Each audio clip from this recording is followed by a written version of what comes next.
Olá, sou Cícero Pereira, do canal Eu na EBD. Estou aqui para mais uma pré-aula da Escola Bíblica Dominical. Se é a primeira vez que você está assistindo esse vídeo, obrigado, seja bem-vindo e que Deus nos ajude e que neste vídeo você possa aí aprender um pouco mais da Palavra de Deus. Bom, a todos os inscritos do meu canal, aquele abraço, muito obrigado, Deus abençoe grandemente a vida de vocês. Você que é professor da Escola Dominical e ainda não conhece o meu trabalho, meu irmão, fica ligadinho nesse vídeo, porque você vai aprender como ministrar uma aula em PowerPoint. Aí na descrição do vídeo tem um link, você pode baixar os slides, fazer um download em PowerPoint e ter uma aula diferenciada, beleza? Se você ainda não é inscrito no canal, não perca a oportunidade, se inscreva. E você que já é inscrito, não se esqueça de aquele joinha, beleza? O joia, como eu digo, é joia mesmo, ajuda bastante. Então, o que nos resta agora, sem mais delonga, é ir para a lição. Vamos então para o computador? Já estou aqui no computador, vamos já para a lição, tá certo? Hoje nós vamos estudar aí mais uma lição abençoada. A lição de número 7, ela traz por título Ética Cristã e Doação de Órgãos. Nós estamos estudando o segundo trimestre deste ano de 2018 e são as lições que têm nos ajudado bastante, né? Essas lições são produtivas. Não só essa, mas todas as outras que nós já estudamos devem ser levadas com seriedade, tá certo? Porque fala de assuntos muito atuais para as nossas vidas, para os dias que nós vivemos, né? Dentro da nossa sociedade. Então, texto áureo se encontra na epístola de 1 de João, capítulo 3, versículo 16, que diz assim: conhecemos o amor nisto, que ele deu a sua vida por nós, e nós devemos dar a vida pelos irmãos. Verdade prática, a doação de órgãos, bem como a de tecidos humanos, expressa o verdadeiro amor do cristão. Leitura bíblica em classe se encontra na carta 1 Coríntios, capítulo 15, versículo 35 ao 45. Para nós adiantarmos aqui esse vídeo, não vou fazer leitura, mas sugiro que você leia aí na sua revista, ou se você tiver de posse aí da sua Bíblia, depois você pode aí estar fazendo a leitura para que você venha ter uma visão panorâmica do que nós estamos estudando aqui, tá certo? Introdução. Segundo o Ministério da Saúde, o Brasil tem 64 mil pacientes na fila de espera por um transplante de órgãos. Ou seja, dados da Associação Brasileira de Transplante de Órgãos mostram que 2.333 pessoas morreram à espera de um transplante no ano de 2015. Muitas famílias ainda rejeitam a doação por dilemas éticos e por falta de informação. Então, a doação de órgão expressa o amor cristão. De acordo com 1 João, nós lemos aí, tá certo? Então, a ideia de doar, ela é abundantemente expressa nas Escrituras Sagradas. Ela está aí diretamente ligada ao mandamento do Senhor, que é o quê? Amar o próximo. Então, doar é a ação concreta do amor. O termômetro da espiritualidade de alguém é o amor, não é verdade? É a boa obra que expressa o amor que sentimos pelos outros. Então, Tiago e João, eles dizem em suas epístolas que se, por exemplo, um cristão dizer ter fé e amar, mas não apresenta uma ação concreta ao objetivo dessa fé ou desse amor, o que acontece? Então, esse cristão ele não tem fé e não ama, respectivamente. O nosso amor a Deus está o quê? Proporcionalmente ligado ao nosso amor ao próximo. Então, nesse sentido, nós precisamos expor a relevância desse tema tão urgente nos dias atuais. Então, doar órgãos significa o quê? Salvar vidas, tá certo? Então, quem ama, doa. Já vamos entrar aqui no tópico 1, que diz assim, doação de órgãos, conceito geral. Dentro do conceito geral de doação de órgãos, nós temos 3 subtópicos: definição de transplante, o conceito de doação na Bíblia e a doação de si mesmo. pertencemos a Deus. Então nós vamos estudar de uma forma resumida, mas de uma forma bem objetiva, esses 3 conceitos aí dentro de doação de órgão, tá certo? No subtópico 1, definição de transplante. O transplante é um procedimento cirúrgico que consiste na remoção de um órgão enfermo do corpo humano para ser substituído por outro saudável. Em muitos casos, o transplante é a única alternativa da medicina para a cura do paciente como determinadas doenças terminais. O tipo mais comum de transplante é o da transfusão de sangue.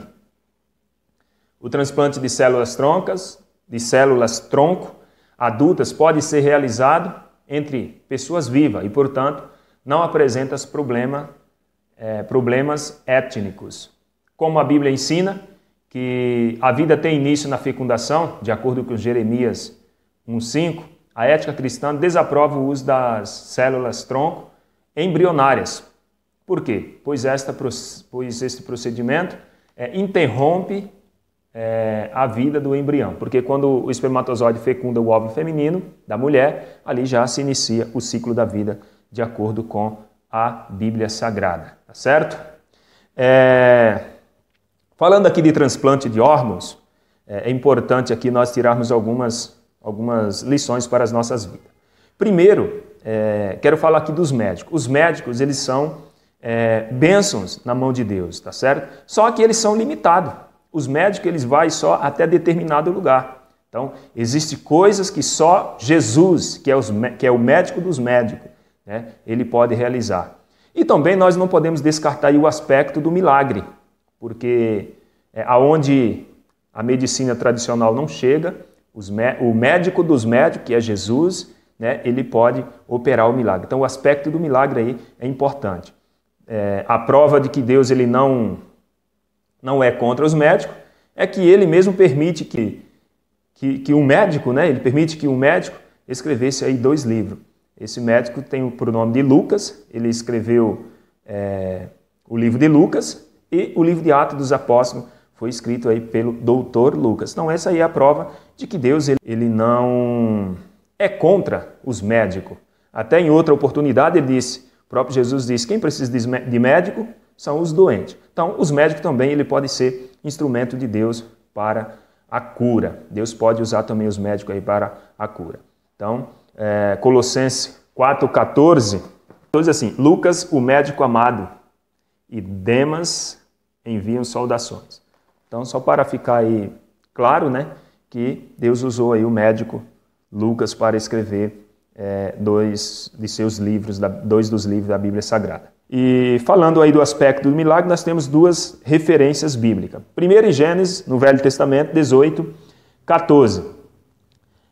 Diz assim, existe alguma coisa impossível para o Senhor? E Lucas 1:35 diz que nada é impossível para Deus. Então, nosso Deus é um Deus de milagre, é um Deus que cura, é um Deus que traz a vida de volta. Está definido aqui o subtópico 1 de definição de transplante, tá certo? Subtópico 2, o conceito de doação na Bíblia. O ensino registrado nas Escrituras assevera que mais bem-aventurada coisa é dar do que receber. Atos 20:35. Então nós somos a favor da vida. A Igreja de Cristo é a favor da vida. Isto que denota um ato voluntário de prover o bem-estar do próximo. A excelência da doação repousa na disposição de renunciar e até de se sacrificar e sofrer com base no amor pelos outros. Mas Deus prova o seu amor para conosco em que Cristo morreu por nós, sendo nós ainda pecadores. Romanos 8:5. Doar ao necessitado é uma forma de colocar a fé em prática. Tiago 2, do 14 ao 17. Então, fé sem obra é morta. A nossa fé ela tem que ser viva, nossa fé ela tem que ser praticada com obras, tá certo? E ainda, a reciprocidade está presente no gesto de doar, pois foi o Senhor Jesus que assegurou.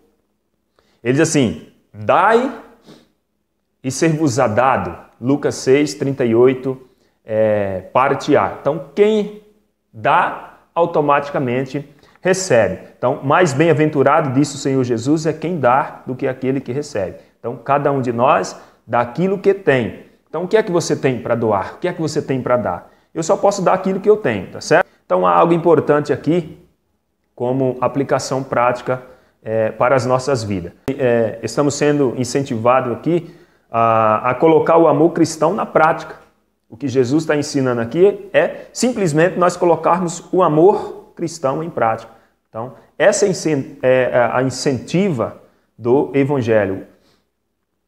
Não só de palavra, mas também do que? De atitudes. Por quê? Porque a fé sem obra, ela é morta. Não existe fé sem obra. Amor sem obra também não existe. Dizer que ama só de palavra, isso aí qualquer um pode fazer, tá certo? Mas nós temos o quê? Nós temos que fazer a coisa certa com a intenção certa, com a motivação certa. Às vezes se faz a coisa certa, mas com a motivação errada. Mateus 6, 5 e 6 diz assim, ó, e quando vocês orarem, não seja como os hipócritas. Eles gostam de ficar orando em pé, nas sinagogas e nas esquinas, a fim de serem vistos pelos outros. Eu lhes asseguro que esses já receberam sua plena recompensa. Mas quando você orar, vá para seu quarto, feche a porta e ore ao Pai que está em secreto. Então seu Pai, que vê em secreto, recompensará. Então, quem nos recompensa é Deus. Orar é coisa boa, certo? É uma coisa boa. Mas alguém aqui está fazendo uma coisa boa, que é orar, só que com motivação errada.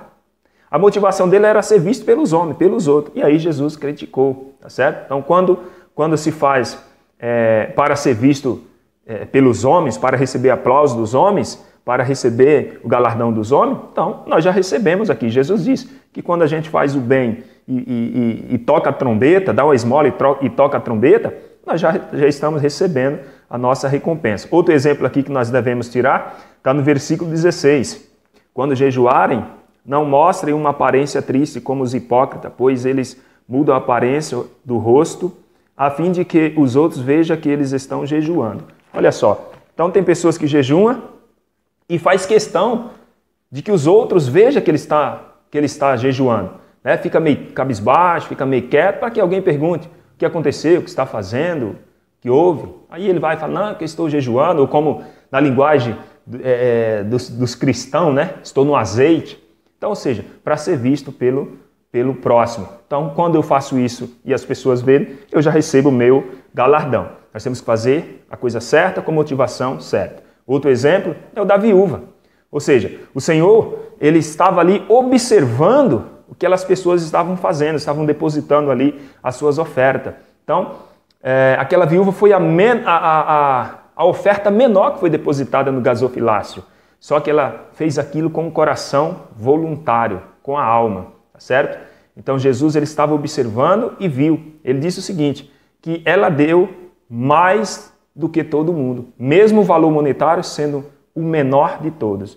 Porque a ótica de Deus, ele vê a intuição do coração, se a gente está fazendo a coisa com a motivação certa. Não é verdade? Então o Senhor ele ainda está observando as nossas atitudes. Certo? Então Jesus ainda está observando o que eu faço e o que a sua igreja faz, tá certo? Então, o que aprendemos aqui é o seguinte, tem coisas que enchem os olhos humanos, mas não enchem os olhos de Deus. E tem coisas que são desprezíveis aos olhos humanos, mas enchem os olhos do Senhor. Porque Deus não vê como o homem vê. E falando sobre renúncia, essa palavra ela é bastante presente na caminhada cristã. Por quê? Olha só, a mudança que alguém procura, ela está escondida na renúncia que esta pessoa não fez. Então, quando há uma renúncia, há uma mudança. Se não houve mudança, porque ainda precisa fazer uma renúncia. Tá certo? Mais bem-aventurado é dar do que receber. Primeiras Crônicas 29, 14 diz assim, mas quem sou eu e quem é meu pai, é meu povo, para que pudéssemos contribuir tão generosamente como fizemos? tudo vem de ti e nós apenas te demos o que vem das tuas mãos. Então, nós devemos o quê? Ser grato a Deus. A gratidão é acima de tudo. Se estamos podendo dar hoje, é porque veio do Senhor. Então, glória seja dada o nome do Eterno. Nós devemos ser gratos e doar aquilo que nós temos para dar. Nós só podemos doar aquilo que temos. Subtópico 3, a doação de si mesmo. A doação de si mesmo. Pertencemos a Deus. Diante de tantas bênçãos recebidas e com o sentimento de gratidão, o salmista pergunta para si mesmo: que darei eu ao Senhor por todos os benefícios que me tem feito? Salmo 116, 12. Então, o sentimento de gratidão é algo precioso aos olhos do Senhor. A gratidão, ela atrai a bênção do Senhor para as nossas vidas. A gratidão, ela atrai bênçãos de Deus para as nossas vidas. E o contrário também é verídico. A murmuração afasta as bênçãos do Senhor das nossas vidas. Quando a gente começa a murmurar, as coisas boas, ela parece que some da nossa vida. Nós deveríamos ser gratos por quantas coisas em nossas vidas? Colossenses 1,18 diz que é por tudo.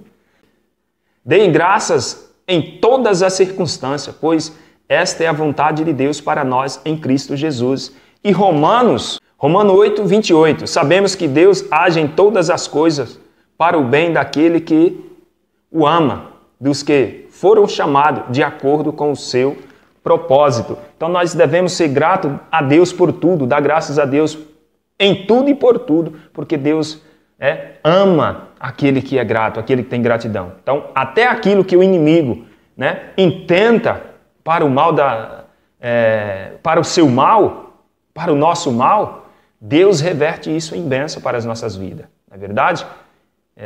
Isso nós temos um exemplo lá no Velho Testamento, quando Balaão ele tentou amaldiçoar o povo de Israel. Não é verdade? Então, o povo no deserto, eles reclamavam muito. A viagem era para ser uma viagem curta. Só que por causa da murmuração, por causa da reclamação, aquela viagem se tornou-se uma jornada de 40 anos. Não é verdade? Então, qual é a grande lição que nós devemos tirar disso aqui? Daquele povo lá no deserto que sofreu, que passou por várias provações, o que sobrou para nós da rebeldia deles? O que sobrou para nós? O que é que nós devemos aprender com isso? Romanos 15, 4 diz assim, pois tudo que foi escrito no passado foi escrito para nos ensinar, de forma que por meio da perseverança e do bom ânimo procedentes das Escrituras, mantenhamos a nossa esperança. Então tudo que foi escrito foi para o nosso aprendizado. A rebeldia deles, lá no deserto, isso serve para nós aprendermos hoje e ser mais grato a Deus. Então, qual é o ensino aqui que nós aprendemos? É que só quem reclama, a vida ela só anda para trás, só anda em ciclo, na verdade. A vida não progride, nunca avança, não tem bênção de Deus na sua vida. Ou seja, aonde está a bênção de Deus? A bênção de Deus está na gratidão, em quem é grato. Quem é grato ao Senhor, Deus tem bênção para ele. Então a bênção do Senhor, ela é tão preciosa que Provérbios 10, 22 diz assim, a bênção do Senhor traz riqueza e não inclui dor alguma. Então a bênção do Senhor ela é preciosíssima em nossa vida, ela só acrescenta paz, só acrescenta riqueza, só acrescenta coisas boas, tá certo? Quanto à essência de adorar a Deus, nós devemos lembrar o seguinte, que louvar é importante e adorar também é importante. Só que louvar e adorar são duas coisas diferentes. Louvar, por exemplo, nós louvamos a Deus pelas coisas que Ele faz. E adorar, nós o adoramos por quem Ele é. O que Deus é para a sua vida? O que Deus é para as nossas vidas? Jesus disse em João 4, para aquela mulher lá, que os verdadeiros adoradores, lá no poço de Jacó, que os verdadeiros adoradores adorariam o Pai em espírito e em verdade. Então, adoradores Deus procura. Para concluir aqui esse tópico, nós vamos falar sobre prioridade. Então, as ordens da prioridade. Primeiro, a prioridade é Deus. Só que Deus ele não exige só prioridade, Ele exige também exclusividade. Segunda prioridade que nós temos é a nossa família. 1 Timóteo, capítulo 5. E dentro desta família, ou dentro da família, também tem prioridade. Não é verdade? A prioridade do marido é quem? Sua esposa. E a prioridade da esposa é o seu marido. E a prioridade dos pais? São os filhos.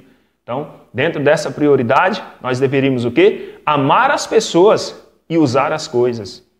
E não amar as coisas e usar as pessoas. Aqui existe uma inversão de valores dentro da sociedade que nós vivemos, tá certo? Então, Mateus 6:33, isso nós devemos o quê? Buscar em primeiro lugar o reino de Deus e a sua justiça e todas essas coisas, ou seja, comida, vestida, o necessário para a existência humana, Deus ele sabe que nós precisamos. Então, em primeiro lugar, nós devemos buscar o reino de Deus. Os nossos projetos, ele tem que estar alienados o quê? Ao reino de Deus, certo? Então, os projetos nossos têm que estar alienados aí ao reino de Deus. Ciente de que a essência de adorar a Deus, entregar-se a Ele, o salmista responde para si mesmo: tomarei o cálice da minha salvação e invocarei o nome do Senhor. O Senhor Jesus ensinou que os verdadeiros discípulos devem negar a si mesmo. Se alguém quer vir após mim, negue a si mesmo e tome cada dia a sua cruz e siga-me.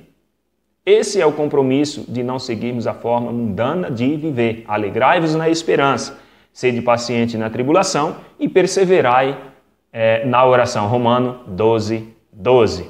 Como servos obedientes, devemos o quê? Priorizar o reino de Deus. Olha aí, que nem eu falei, buscar primeiro o reino de Deus e a sua justiça, tá certo? E viver afastado do pecado e ser santo em toda maneira de viver. 1 de Pedro 1:14-15. Como filhos obedientes, não vos conformei com as concupiscências que antes havia em vossa ignorância, mas como é santo aquele que vos chamou, sede vós também santo em toda a vossa maneira de viver. Tópico 2. Exemplos de doação na Bíblia. Dentro do tópico 2, nós vamos ter aqui 3 exemplos de doação na Bíblia. O exemplo dos Gálatas, o exemplo do despreendimento de Paulo e o exemplo da doação suprema de Cristo. Então, dentro do subtópico 1, nós vamos ver o exemplo dos Gálatas.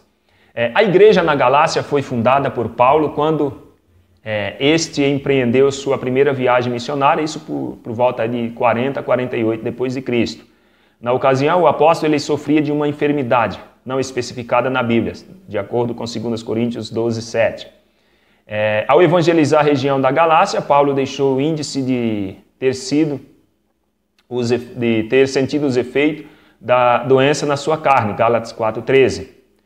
E conjectua-se, por meio desta passagem, que a enfermidade de Paulo era nos olhos, ou que a doença lhe afetava a visão, de acordo com Gálatas 6:11. Para expressar o amor dos irmãos, Paulo ainda que de modo metafórico, o apóstolo Paulo fala do sentimento altruísta dos Gálatas. Ele diz que, se possível for, arrancaria os próprios olhos e os doaria no intuito de amenizar o sofrimento de Paulo. Gálatas 5:4-15. Aqui fala que Paulo tinha alguma enfermidade, existem algumas conjecturas, diz que era problema na visão, coisas desse tipo. Mas não vou me apegar muito nesse contexto aí não, tá certo? Mas o que nós vemos aqui é o seguinte: a graça de Deus, né? Quando Paulo orou pedindo para que Deus curasse ele, Deus respondeu para ele o seguinte: Paulo, escuta só, a minha graça te basta. Qual aplicação nós devemos tirar para a nossa vida? Qual o exemplo prático para a nossa vida dentro desse contexto? Bom, muitas pessoas, elas, quando estão ministrando, quando estão no púlpito, né, por alguma empolgação, sei lá, ou falta de sabedoria ou irresponsabilidade, eu não sei qual o motivo, elas dizem o seguinte: que Deus vai operar naquele dia, naquela noite, que Deus vai curar todas aquelas pessoas, aquelas vidas que estão ali, e que todos vai ser curado naquele dia. Nós sabemos que Deus ele pode fazer isso, pode sim, tá certo? Mas a verdade é que muitos vai ter que sair daquele culto, o seu problema não foi resolvido, ele vai ter que lutar contra o seu problema, contra a sua enfermidade e coisas desse tipo. Então nós devemos ter em mente o seguinte: Deus é Deus, Deus do milagre, Deus do impossível. Mas ele opera quando Ele quer e para um propósito. Às vezes, aquela enfermidade para aquela pessoa, ali já é um propósito de Deus. O porquê, não sei. Quando Ele quiser tirar, Ele tira. E se Ele não quiser, Ele não vai tirar. Ele fez isso com Eliseu. Eliseu morreu enfermo, tá certo? Então, essa é uma aplicação. Nós devemos servir ao Senhor pelo que Ele é, não pelo que Ele pode ou vem a fazer, tá certo? Outra aplicação aqui para as nossas vidas é o seguinte: talvez algumas pessoas, ela pensa o seguinte: poxa, o meu choro não tem durado só uma noite, como diz lá em Salmo 35. O meu choro já tem durado anos, dias, meses, sei lá, anos e anos, ou como aquele homem que o choro dele durou 38 anos, tá certo? Só que a verdade é que para algumas dessas pessoas, Deus ainda vai permitir que o choro dure por algum tempo, por um determinado tempo. Então, o que é que essa pessoa tem que ter em mente é o seguinte: enquanto tiver essa luta, você vai ter graça para a sua vida. Deus não vai tirar a graça dele da sua vida nunca, tá certo? Então, essa é a boa nova. Então, se Deus permitiu um ou outro tempo aí de luta, sei lá, algum tempo, tenha certeza que Ele não vai tirar ou que não lhe vai faltar a graça do Senhor para você suportar e continuar a sua caminhada com Cristo, tá certo? Então, algumas vezes, Deus ele não muda as circunstâncias. Por quê? Porque Ele está usando a circunstância para nos mudar, né? Ou para nos moldar, para nos transformar. Então, Ele está no controle de todas as coisas, não se desespere, porque a graça dele nos basta. 1 de João 3,18 diz assim: filhinhos, não amemos de palavra nem de boca, mas em ação e em verdade. Nós devemos continuar na graça, no amor, amando uns aos outros, não só de palavra, mas com obra e com amor, tá certo? Porque a graça de Deus não vai faltar nas nossas vidas. Subtópico 2, o despreendimento de Paulo. O apóstolo dos gentios é um excepcional exemplo de doação em prol do reino de Deus. Transbordando de amor, ele escreveu aos Coríntios: eu de muita boa vontade gastaria e me deixaria gastar pelas vossas almas, segundo os Coríntios 12:15. Paulo recebeu uma revelação acerca do perigo que corria em Jerusalém. Olha só o que diz Atos 21, 10 ao 11. E, demorando-nos ali por muitos dias, chegou da Judéia um profeta por nome Ágabo, e, vindo ter conosco, tomou a cinta de Paulo, e ligando-se os seus próprios pés e mãos, isto diz o Espírito Santo: assim ligarão os judeus em Jerusalém o homem de quem é esta cinta, e o entregarão nas mãos dos gentios. O apóstolo o declarou estar disposto não apenas a sofrer, mas ainda a morrer em Jerusalém pelo nome do Senhor Jesus. Olha só, 21:13 de Atos. Mas Paulo respondeu: que fazeis vós? Chorando e magoando-me o coração? Chorando e magoando-me o coração? Porque eu estou pronto não só a ser ligado, mas ainda a morrer em Jerusalém pelo nome do Senhor Jesus. O despreendimento paulino é uma ação digna de ser imitada pelos seguidores de Cristo. Sede meus imitadores, como também eu de Cristo. 1 Coríntios 11. Então, a palavra aqui que nos chama a atenção, que nós temos uma aplicação para a nossa vida aqui, é o seguinte: quando Paulo disse gastar, a palavra gastar, gastar-me-ei. Então, é interessante, porque é melhor terminar o trabalho, né, a nossa vida, gasto do que terminar enferrujado. Gasto porque trabalhou muito e enferrujado porque não fez nada. Tá certo? Então é melhor terminar gastado, né, fadigado, cansado, do que terminar enferrujado porque não fez nada. Assim o motor de um carro, se ele não funcionar, se ele não andar, ele vai enferrujar e não vai prestar para nada. Então, Paulo sabia que Deus tinha um propósito específico para ele. Porque ele diz, combati o bom combate, encerrei minha carreira e guardei a fé. Então, a fé é algo importante na caminhada cristã, na jornada cristã, certo? Não é difícil começar bem. Não, todo mundo começa bem. O difícil é terminar bem. Por quê? Porque para terminar bem, é bom que, desde o início, se tenha um bom alicerce, uma estrutura firme. Como o que Jesus disse lá, edificar a casa na rocha, tá certo? Então, Paulo, ele era gente como a gente. Ele sofreu, ele passou por necessidade, ele foi preso, ele sofreu naufrágio, mas ele combateu o bom combate, encerrou a carreira e aí guardou a fé. Ou seja, começou bem e terminou bem. O problema não é começar bem, o problema é terminar bem, que a maioria das pessoas não consegue aí terminar bem. Então, Paulo era gente como a gente. Qual é a mensagem que nós podemos trazer para a nossa vida? Que a nossa vida seja exemplo para as outras pessoas. Você que é professor da escola dominical, que a sua vida seja exemplo para os seus alunos, para os seus familiares, para a sua família, né? Que a nossa vida seja exemplo, tá certo? Vamos avançar? Subtópico 3, a doação suprema de Cristo. Agora vamos falar da doação de Cristo. Então, a morte vicária de Cristo é o maior e incontestável gesto de amor e doação imensurável em favor do ser humano.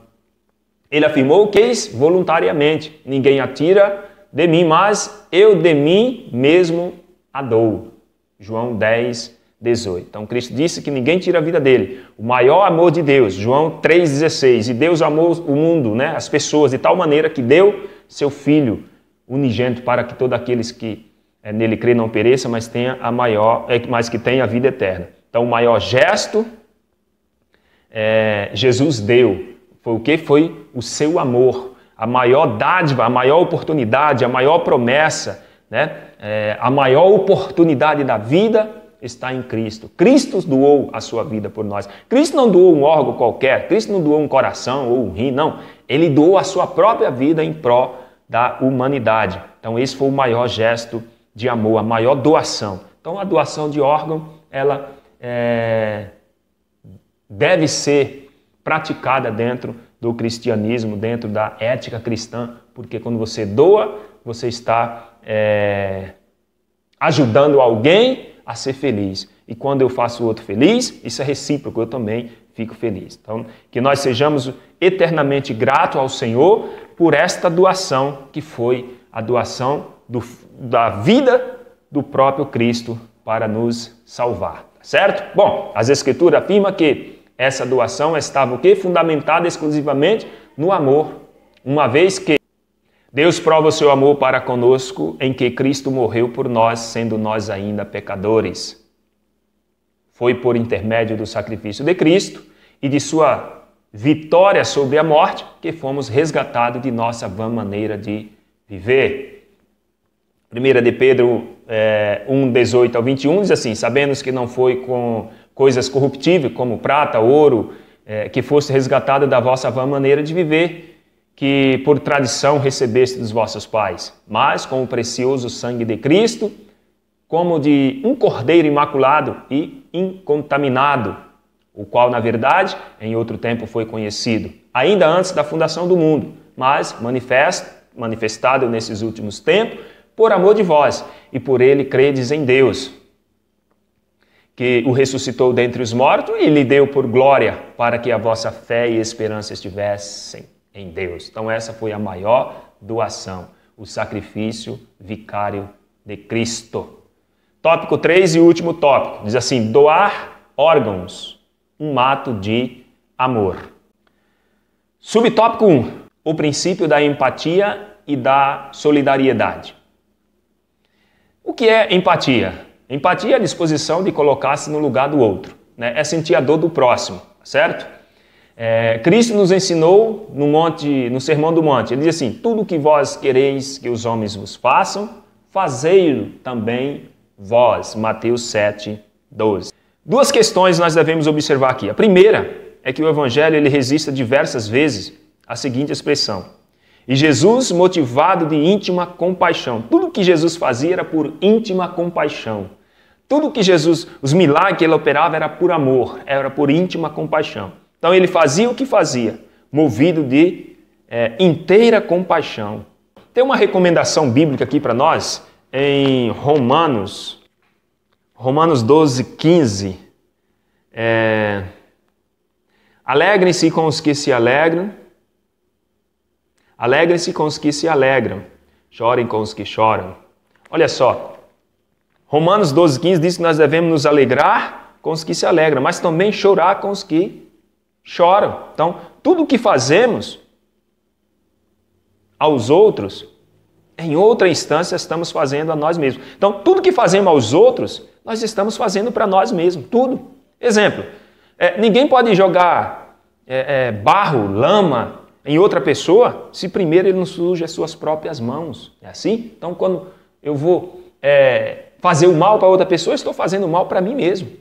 Por outro lado, ninguém ele pode oferecer uma rosa para alguém sem reter um pouco ali do perfume daquela rosa nas suas mãos. Quando eu faço bem, eu também sou abençoado. Então, nós devemos fazer para as pessoas aquilo que nós gostaríamos que as pessoas fazessem por nós. Foi assim que o Senhor Jesus nos ensinou. Fazer o outro ou ao outro aquilo que você gostaria que fosse feito com você mesmo.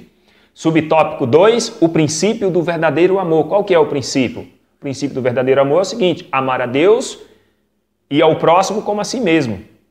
É o resumo da lei e dos profetas.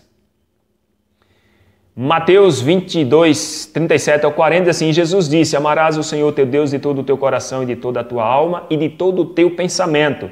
Este é o primeiro e grande mandamento. E segundo, semelhante a este amarás ao próximo como a ti mesmo. Destes dois mandamentos depende toda a lei e os profetas. Então, portanto, doar órgão para salvar outras vidas é um sublime ato de amor. Quem não se ama não está pronto para amar. 1 Coríntios 13, 13 diz assim permanecem agora estes três, a fé, a esperança e o amor. O maior desses, porém, é o amor. Então, 1 Coríntios aí fala que o amor é o maior mandamento. Quem não se ama não está pronto ou preparado para amar. Se conhece a espiritualidade de alguém, é por quanto ele se ama. Quem se ama, ama o próximo. Então, esse é o termômetro da espiritualidade de alguém que você queira observar. Se ele se ama, ele ama o próximo, tá certo? Bom, meu querido, nós já finalizamos aqui esta lição e na conclusão diz assim: a doação de órgão em vida ou depois de morto é um elevado gesto de amor. Esta ação em nada contraria os aspectos ético ou bíblico, exceto no caso das células tronco embrionária. Porém, ninguém deve ser forçado à prática de tão nobre gesto. O ser humano não pode ser coisificado e nem sua vontade pode ser desrespeitada. E se essa aula foi bênção para você, seja canal de bênção também para outras pessoas. Compartilhe aí com as suas redes sociais, seus amigos. E se você, que é professor da escola dominical, ainda não usa esses slides, não faz o uso na sua igreja, recomendo você fazer um teste. É uma aula simples, resumida, mas muito objetiva. Você pode aplicar na sua igreja. Abaixo do vídeo tem um link, você faz o download e você pode aí dar uma aula abençoada. Você também pode preferir deixar o seu e-mail, e se você deixar o seu e-mail, eu enviarei esta aula em 2 formatos. Esse aqui é para TV de LED e o outro formato exatamente adaptado já para o Data Show. Então, eu só tenho a agradecer aos inscritos do canal, os professores, superintendentes e alunos das escolas bíblicas dominicais espalhadas pelo Brasil. O meu abraço, meu carinho a todos vocês. Que Deus abençoe e enriqueça grandemente a vida de vocês, dos seus familiares. E que o Senhor Jesus nos ajude e que nós possamos estar sempre aqui no canal Eu na EBD, toda semana aí, trazendo aí o resumo da Escola Bíblica Dominical e disponibilizando esse slide para você usar na sua igreja, tá certo, meus amados? Tudo isso e muito mais nós fazemos dentro do reino, se for da vontade dEle.